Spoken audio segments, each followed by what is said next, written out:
Hello and welcome to another episode of Earth911's Sustainability in Your Ear. I'm Mitch Ratcliffe, and we're back to have another innovator interview, a conversation with a person making a difference in sustainability and how we build our relationship with our planet. You know, humans waste an immense amount of food because it has been difficult to move surplus produce, meat, and packaged foods to the places where it can be used before it spoils. The U.S. Department of Agriculture estimates that Americans waste about 30 to 40% of the food produced annually, some of it due to spoilage in the fields and during transportation, but mostly because we buy and don't use an average of 218.9 pounds of food per person in the United States. That's a lot more than 32 million tons, but that's the conservative estimate we came up with. Our guest today is Maen Mahfoud, who is the founder and CEO of Replate, which uses technology to connect sources of surplus food to nonprofits that can get it into the hands of people in need. He founded Replate in 2016, and the organization has grown to include a staff of more than 50 people who provide food in parts of California, the Pacific Northwest, in the Midwest, in the Northeast, and the Southeast. The company is growing, and you're going to be getting this service sooner than you think. Replate has recovered 2.7 million pounds of food and delivered about 2.3 million meals while saving 748 million gallons of water and reducing CO2 emissions.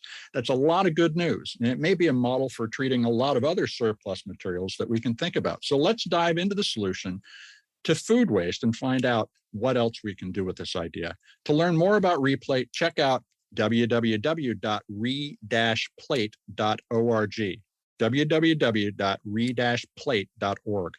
Welcome to the show, Maen. How are you today?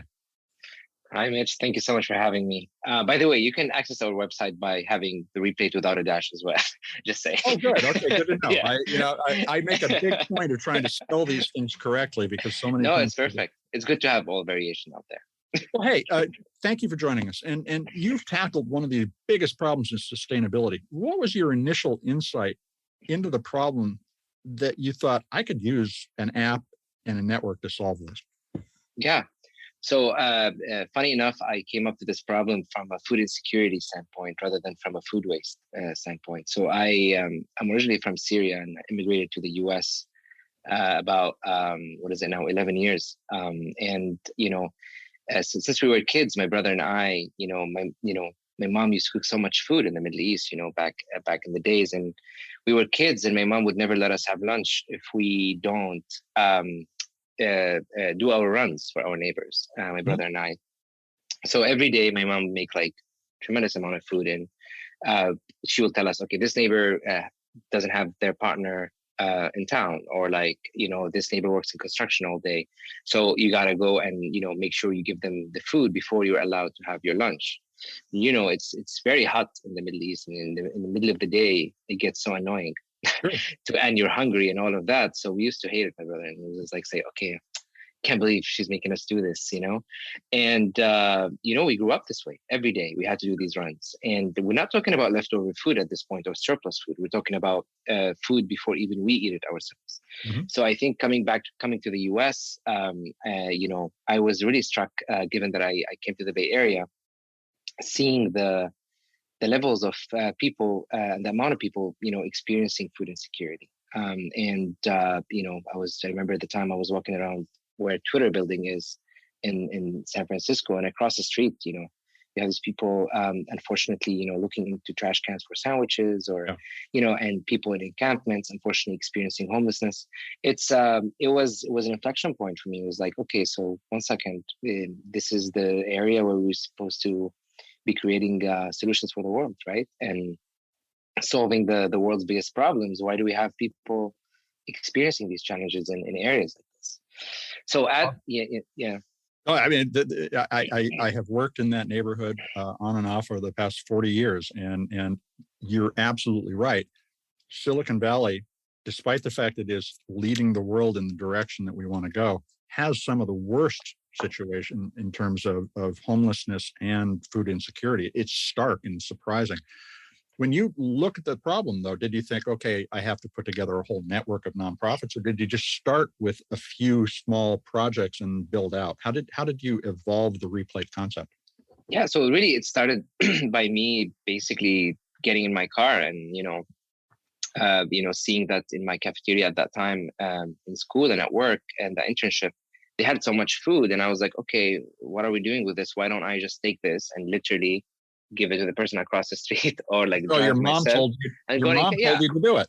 yeah, exactly. So this is what I did. I got into my car and I took the leftover, meals that were there, and I took it to an encampment that was across the street.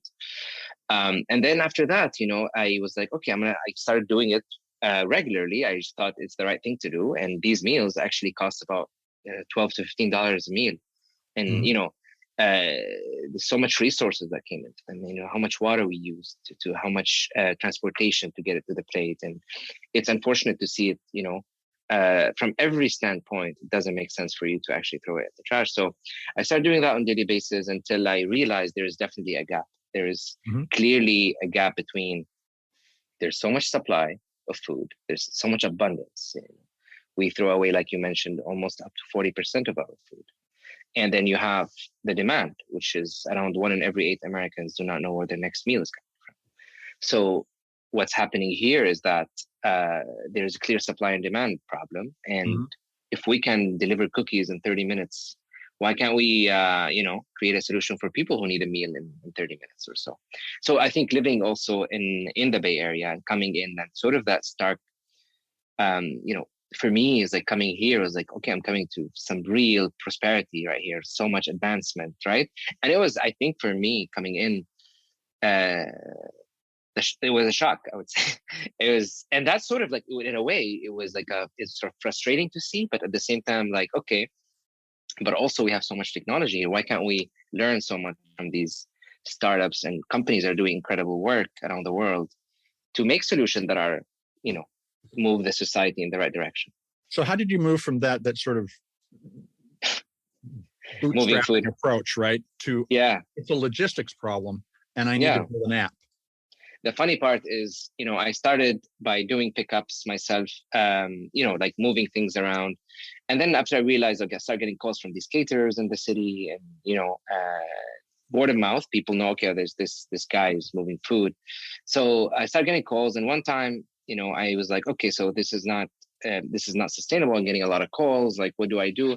So I put together like a website, like a Wix website. And then, I transitioned it into like a Squarespace that looks neater, and then just myself, working around.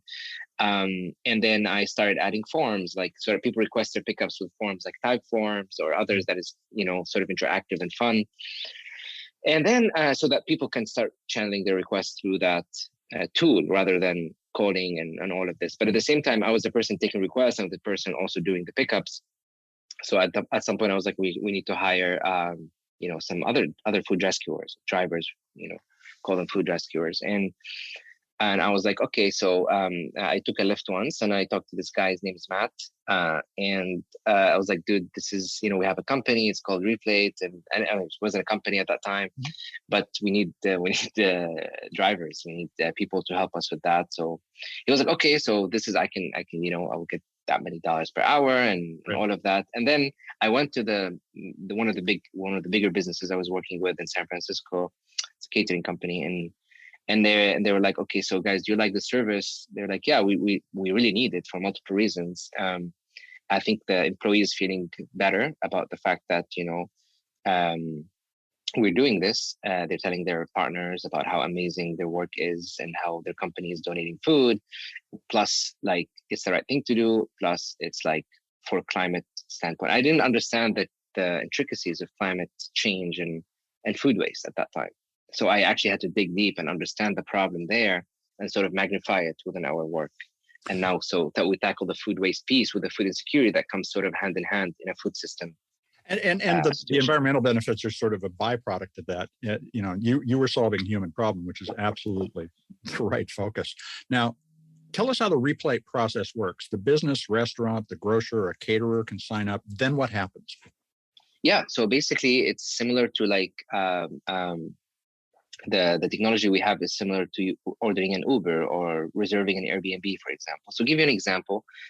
We work with Netflix. They have multiple offices around the country. They will come into our website, and then they will sign up.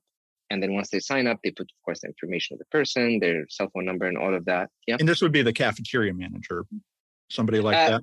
It really depends on the business. Like we work with SFO, for example, right? Which is it's an airport, so it's someone in sustainability, in F&B management, like you mentioned, someone in culture and engagement, someone in PR and marketing. It really depends on the size of the company, but typically people who handle sustainability, food and beverage, catering, hospitality, facilities as well.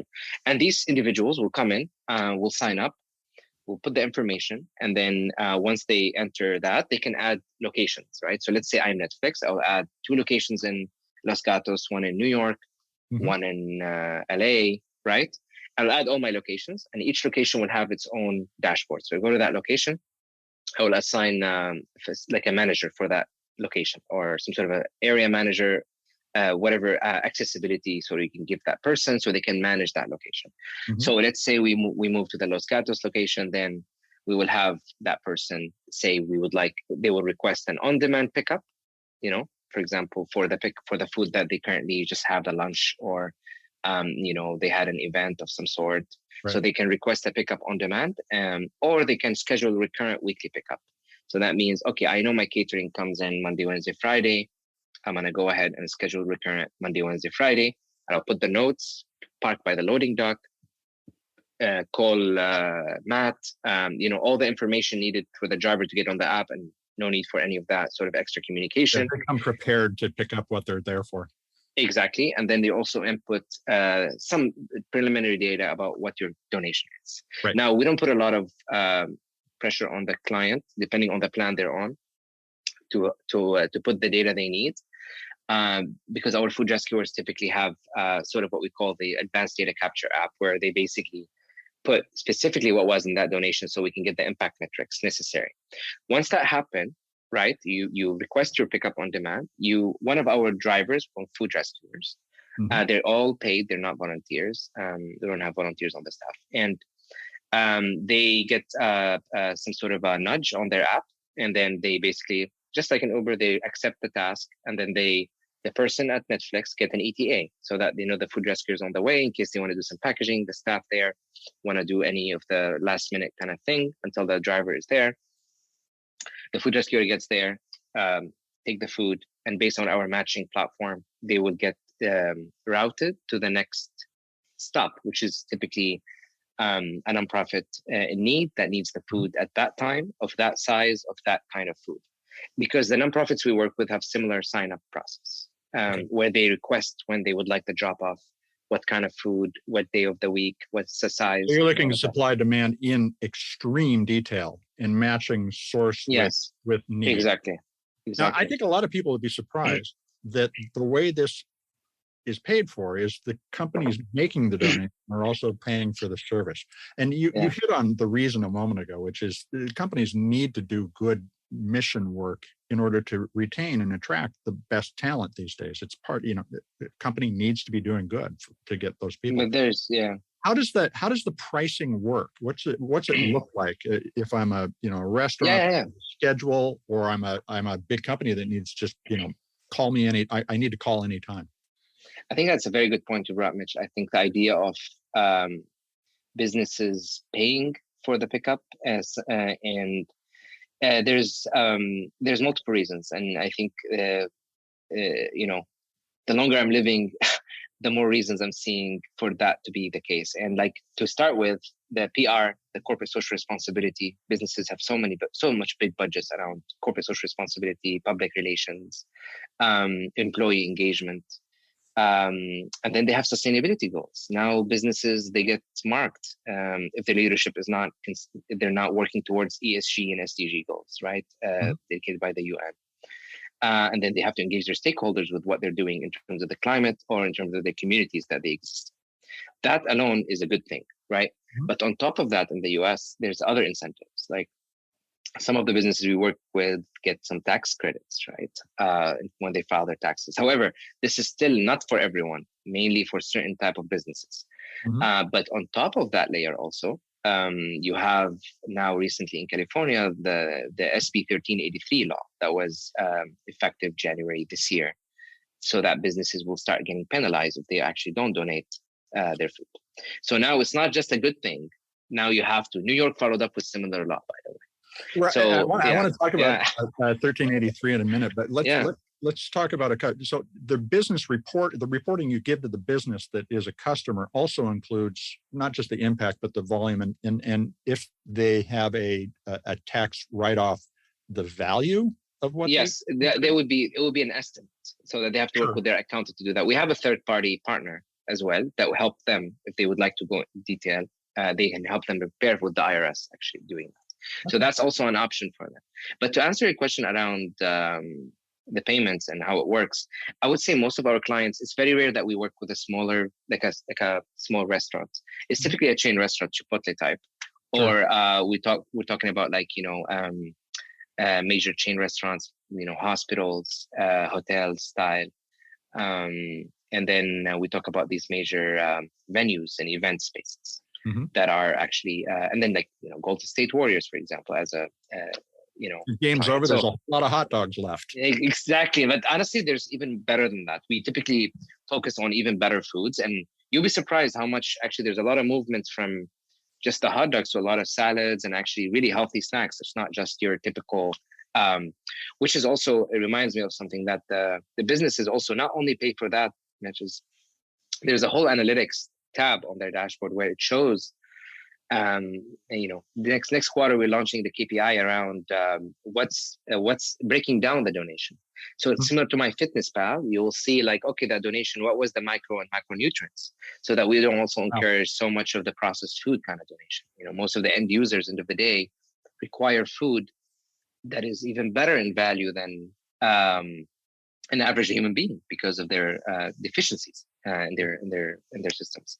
So I think that breakdown and the insight in terms of the size of their donation with time help them understand what are the items they're donating a lot, have more informed decisions around managing food. But also, it also sounds like they could reduce their own food waste to an extent based on understanding what went out the door. So how do you vet the nonprofits that you partner with, and what do they have to tell you about what happened to the food that you give them? That's a very good question. So we work with very big range of nonprofits, and we don't just talk about shelters and soup kitchens. We work with senior centers. We work with youth programs. Really, any nonprofit that can utilize the food to really power their mission that they're working on. So the range is very big, and currently the way we work with them is most of the nonprofits currently reach out to us, to sign up. Because let's say for example they have certain needs on Mondays for food or certain needs on Wednesday for food, and the thing with nonprofits is a little bit more challenging because they're less online than your clients. It's tough to know what's going on in the nonprofit sphere, not because they don't want to. I think because there's low bandwidth, there's low capacity, mostly volunteer run. So they're doing their best they can, but at the same time, it makes it harder to coordinate sometimes. But giving the fact that we're allowing them, giving them a tool to sign up and be specific about what they want and which days to be dropped off and the amount of people they're feeding when they sign up. So that will be a good match for us. We sort of figure it out. But currently, to qualify as a nonprofit to receive the food, you hit the sign up button and then it takes you to certain elements. Like you have to tick 3 boxes. One of the boxes, for example, do you have one person on site who is food serve certified, right? Meaning that they can handle the food. They can handle the food. And it's usually common sense knowledge that you need to take like an online course for. We typically pay for that too, in case they have one who's dedicated, would like to do that. So they take that online course. We make sure that someone at least on site who knows to handle food. Second criteria is that they should have some sort of a refrigeration capacity. Do they have a walk-in fridge? Do they have a small fridge? Any kind of small fridge would be sufficient just in case they can't distribute immediately. They have to store a few meals for later. So once you tick these 2 boxes, it will open up for you to sign up. Once you sign up, you can upload on a setting tab your certificate. That means, okay, you're all good. We're open. Now you can start receiving food based on based on the market too. Sometimes you might be put on a wait list in certain markets, like we're not very established in, like Miami or other places in the US. But in most of our major markets, that should be a good to go button. So I also noticed that you mentioned on the site that DoorDash and Amazon are interested in getting involved, and that raised the question for me: is can you Are you envisioning a sort of a point-to-point solution where a DoorDasher could stop at a source of surplus food and take it to one or more locations nearby without the intervening nonprofit, but perhaps on behalf of an intervening nonprofit? This is a very, very good point. So we've been working with DoorDash for a while. As we started our relationship with DoorDash as a client, so they were donating food at their offices, San Francisco and New York. And then we developed a relationship to including all their essential markets. So DoorDash have a model now where similar to 7-Eleven, where they have like big essential markets all over the country. And now we also recover so much of that. But on top of this now, we integrated their what we call Dashers API in our backend. So that let's say we have a pickup in, let's say in Alaska, right? We don't have pickup. We don't have food rescuers that we haven't hired. The market is still very early on. So what we can do is we can dash that pickup, meaning if there's a DoorDasher there, we can use them as a delivery food rescuer. And we've been working with that program for about 1.5 years now with DoorDash. We have multiple Dashers on our fleet who actually do the pickups with us. Of course, paid nothing. There's a revenue share kind of deal here. And we also do another third party with other food recovery organizations. Like, let's say there's an amazing grassroots organization in New York called Rescuing Leftover Cuisine, right? So what we do is we say, hey, look, we have a new client there. We can pay you for each pickup. Would you be our logistics to onboard you and do the pickups for us while we manage the dashboard and the client relationships? So it's sort of like an outsourcing with other grassroots organizations in Philly, in Denver, and other areas. So do you envision your growth being built on those partnerships primarily, or do you want to have food rescuers in all these different markets?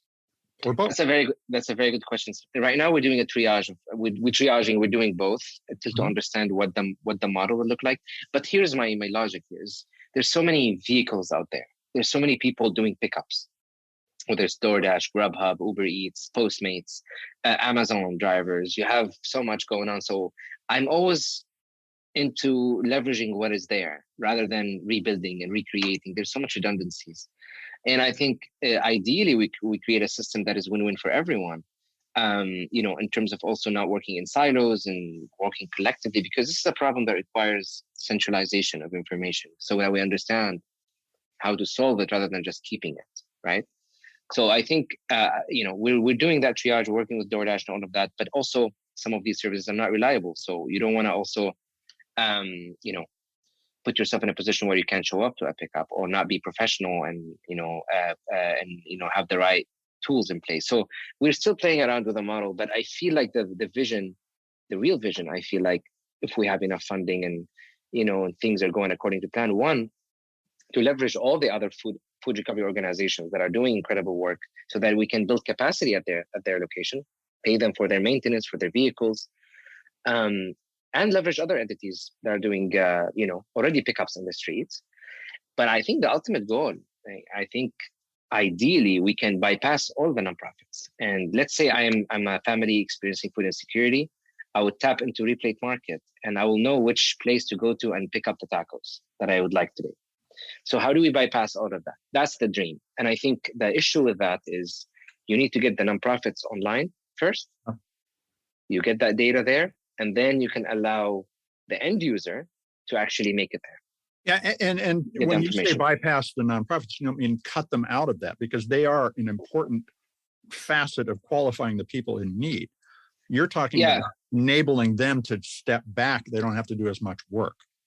And just to clarify what I meant with bypassing meaning that we need them. They still got to be there, the nonprofits. But what I mean is, like, how can we make the connection between the end user, the person eating the food, not the nonprofit, and then the person will go to the nonprofit because the nonprofit is qualifying that person. The local logistics. And pick up exactly what they want rather than whatever is available.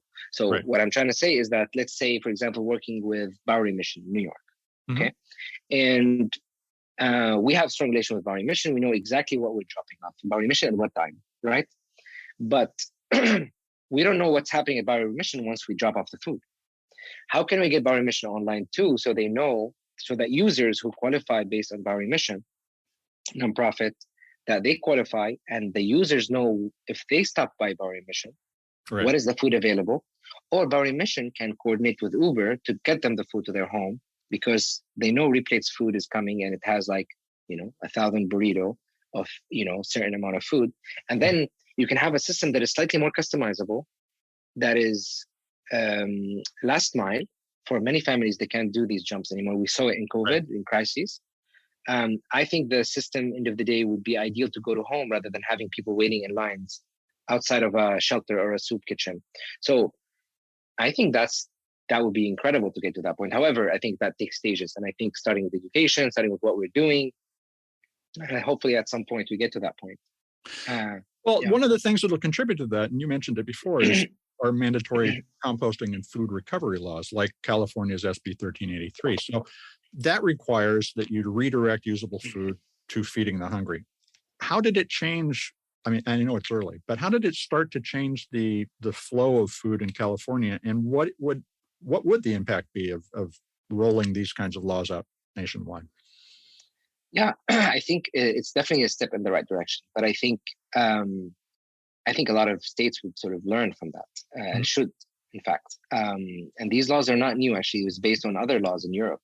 France already had this law a few years ago. Well, we like to take credit for original. No, it's totally. But look, it's not about the credit. It's about doing the right thing. Right? Yeah. I think one of the challenges that I see coming is, first of all, we're already seeing we're having clients we never thought would be our clients. Like we're working with the San Francisco Zoo and now the LA Zoo. So these are entities that have a lot of food on site. They're starting to think, okay, what are the implications of SB 1383?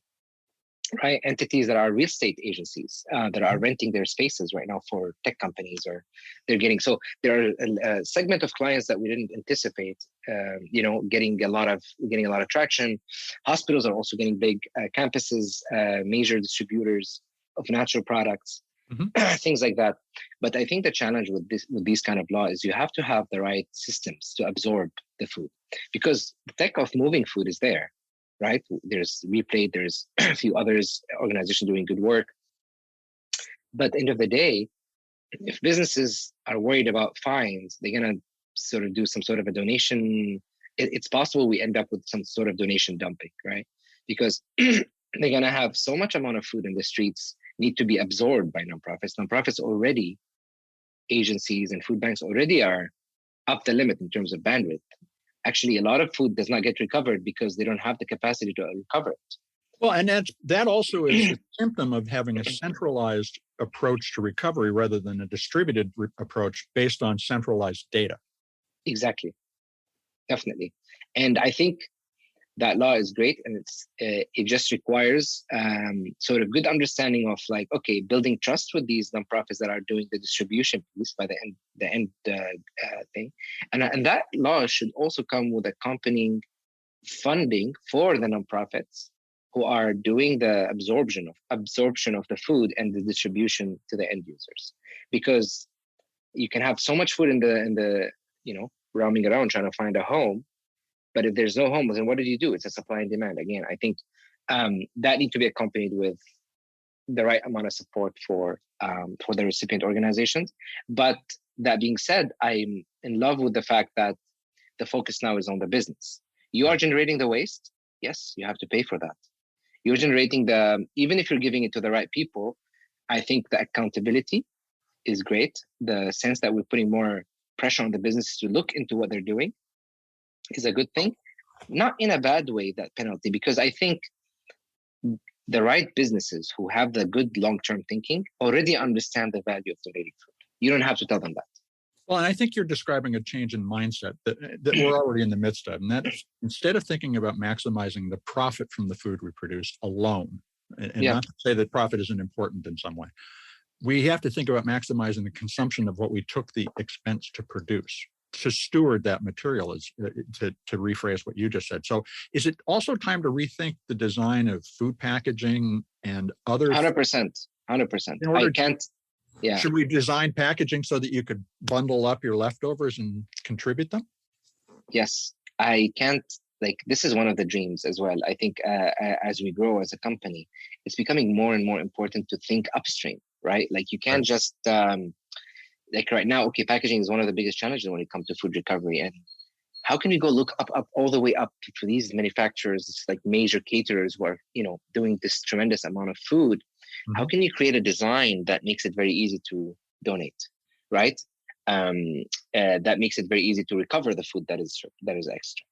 And I think it's about time that it's about the education influence you mentioned. We're seeing the influence in caterers now understanding the importance of food recovery.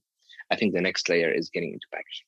Well, so the other big trend that is emerging, and it's driven by the food delivery environment, is these ghost kitchens, these kitchens that are set up in order to produce food for home delivery. That suggests we could do interesting things with pricing where those of us who are affluent enough to buy food to be delivered home, particularly restaurant prepared food, could also in some way subsidize delivery of food to everybody else so that we compensated the restaurant for taking their what has been waste and turning it into productive food.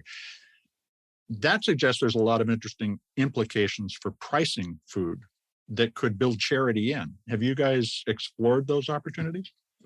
Definitely. I think we saw a lot of this model crystallizing in COVID times. In the past 2 years, we've seen many, actually, some of our clients, and I can mention a few that, like one of them is Greylock. It's a VC in San Francisco. Yeah. And raise money from them. Okay, that's awesome. Maybe they can give us some money on their way too.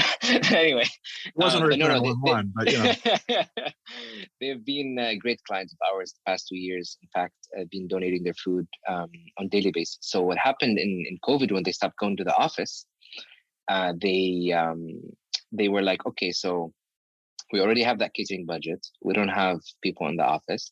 So here's what we're going to do. We're going to use Replate, and we're going to add, every day we're going to add a new location or, a few new locations where we will request pickups from local restaurants so that we can improve the sort of, the local economy by, ordering major amount of foods for, what I assume to be our employees. We're going to get Replate to go directly to the restaurant, take the food and take it to the recipients in need. So what they did is for the past 2 years, literally, and adding location, like this is this is like a family-owned Mediterranean place. This is like a small Korean shop that is very important for our community. So they started ordering this food. We take it hot all the way from that location to our recipient partners. We did that in San Francisco. We did that in New York. We even delivered to homes in COVID times. We did a feature called Replate Home, where we also go directly to homes based on the nonprofits' recommendations of recipients' addresses they gave us. So we've seen a lot of this model. There's more models that we've seen also in terms of caterers we worked with, who also got affected by COVID. So they had the facilities, they had the people that they would like to put them to work.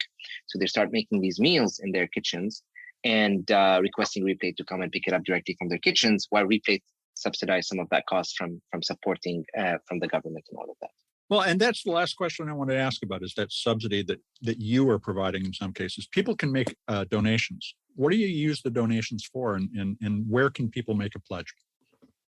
Yeah, that's a very good question. So the best place to really, if you want to make a pledge as an individual, because like as I mentioned, we are B2B, so we work businesses to nonprofits, which ideally we can get to consumers at some point, because it's just more engaging for people when you work with consumers rather than businesses. But I think the best way to go to our website, replate.org, you can see where you can donate food or donate potentially financials, money, crypto, or normal cash.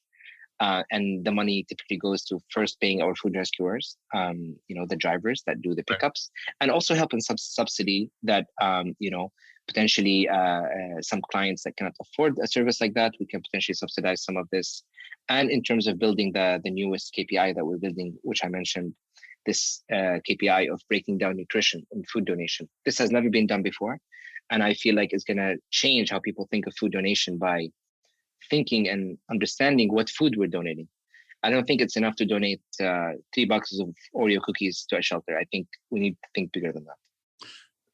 Nutritionally, we need to think about people and what they need rather than just what's left over. 100%. Maen, I want to thank you for taking time for a fascinating conversation. Appreciate you. Thank you. We've been speaking with Maen Mahfoud, who is the founder and CEO of Replate. You can find out more at replate.org.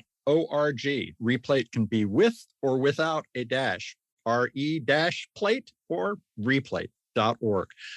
Do take the time to look, because we do have millions of tons of food waste in this country that could be sent to people in need. And it is perfectly possible in the long run that we can feed everyone and do so in a way that continues to make food production prosperous. We hope you'll take a few minutes to share this podcast and all the others that we have done with your friends and your family. Get these ideas out there. More ideas will create less waste. And as Maen described, it is really important to think about all the redundancy we have in the systems today. Innovation is not about just inventing something new. It's about inventing new and more efficient combinations of existing technology and experience. And what Replate has here, and what all of us can think about in designing our lives, is a more efficient approach to getting what we need, using all of it, and disposing and recycling the material that is left over at the end in the appropriate way. It's a big system, and we have to change the whole thing, but we're going to do it one step at a time. This is Earth911's Sustainability in Your Ear. I'm Mitch Ratcliffe. We're going to be back with another innovator interview soon. In the meantime, folks, take care of yourself, take care of one another, and let's all take care of this beautiful planet of ours. Have a green day.